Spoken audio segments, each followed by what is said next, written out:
the blood that I will bleed. I don't know where I belong. I don't know where I went wrong. But I can write a song. I belong with you belong with me in my sweetheart. I belong with you belong with me in my sweetheart. So show me family, all the blood that I will bleed. I don't know where I belong. I don't know where I went wrong. But I can write a song. I belong with you belong with me in my sweetheart. I belong with you belong with me in my. Perkenalkan, nama saya Nora Almansa dengan NIM 3 digit terakhir 165. Perkenalkan, nama saya Kamsalai Ajara dengan NIM 3 digit terakhir 157. Perkenalkan, nama saya Laila Firda Azizia dengan NIM 3 digit terakhir 869. Kewenangan peradilan petun. Petun berwenang untuk memeriksa, memutus, dan mengadili sengketa antara rakyat ataupun badan hukum perdata dengan badan atau pejabat tun, termasuk 1. Pencemaran lingkungan, yang kedua kesehatan dan perlindungan lingkungan, yang ketiga lingkungan transnasional atau internasional, yang keempat perselisihan lingkungan. Kemudian ada jenis pemeriksaan acara biasa di petun. Hukum acara di petun meliputi beberapa tata cara, salah satunya acara biasa dengan tahapan yang pertama pengajuan gugatan, yang kedua penelitian administratif, yang ketiga rapat permusyawarahan, dan yang keempat pemeriksa persiapan. Kemudian ada pengajuan gugatan. Dasar hukum pasal 53 ayat 1 Undang-Undang Nomor 5 Tahun 1986 dan Serma Nomor 2 Tahun 1991. Gugatan dapat diajukan secara langsung ke pengadilan atau melalui pos. Yang kedua, harus memperhatikan kompetensi relatif pasal 54 dan upaya administratif sebelum ke pengadilan.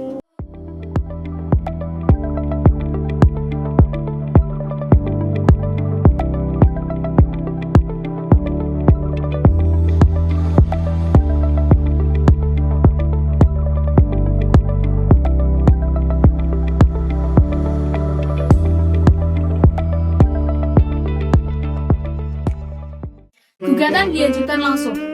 Penggugat membayar biaya perkara sebesar 50.000 atau Serma Nomor 2 Tahun 1991. Setelah pembayaran, gugatan didaftarkan dan mendapat nomor perkara. Biaya perkara meliputi materai, kepaniteraan, saksi, ahli, penerjemah, dan pemeriksaan lapangan. Jika tidak dibayar, gugatan tidak diproses. Gugatan diajukan melalui pos. Panitera memberitahukan jumlah biaya perkara dan penggugat diberi waktu 6 bulan untuk membayar. Jika lewat batas waktu, gugatan dianggap tidak terdaftar.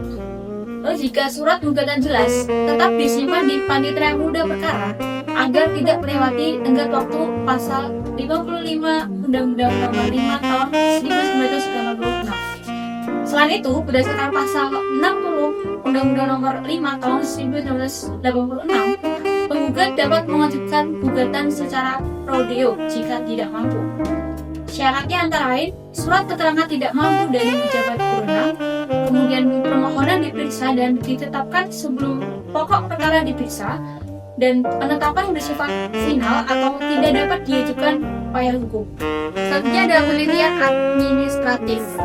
Tidak disebut eksplisit dalam undang-undang, namun tersirat dari pasal 62 ayat 2 huruf B junto pasal 56 Undang-Undang Nomor 5 Tahun 1986. Dilakukan oleh panitera untuk memeriksa kelengkapan formal surat gugatan.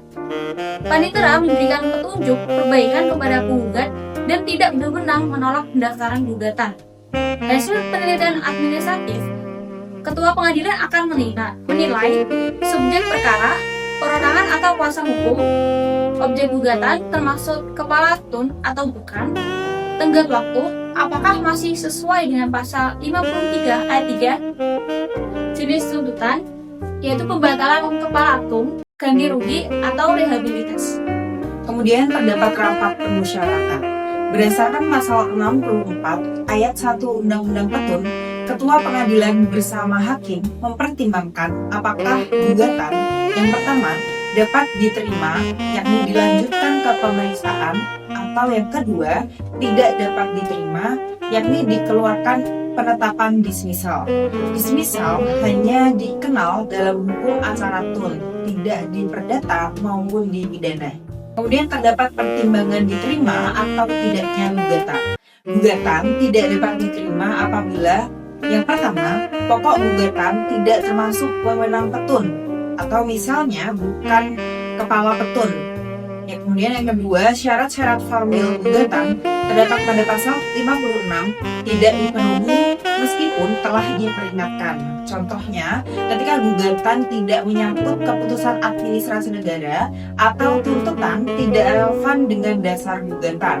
Kemudian, apabila jika seluruh syarat terpenuhi, gugatan dinyatakan dapat diterima dan dilanjutkan ke tahap pemeriksaan persiapan. Kemudian terdapat pemeriksaan persiapan. Diatur dalam pasal 63 ayat 1 Undang-Undang Nomor 5 Tahun 1986. Tujuannya mengetahui kekurangan gugatan sebelum pemeriksaan pokok perkara.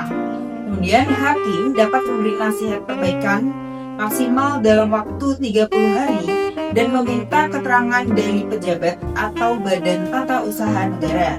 Kemudian dapat dilakukan di ruang kerja hakim tanpa tonggak yang tujuannya memastikan gugatan layak secara formil maupun material.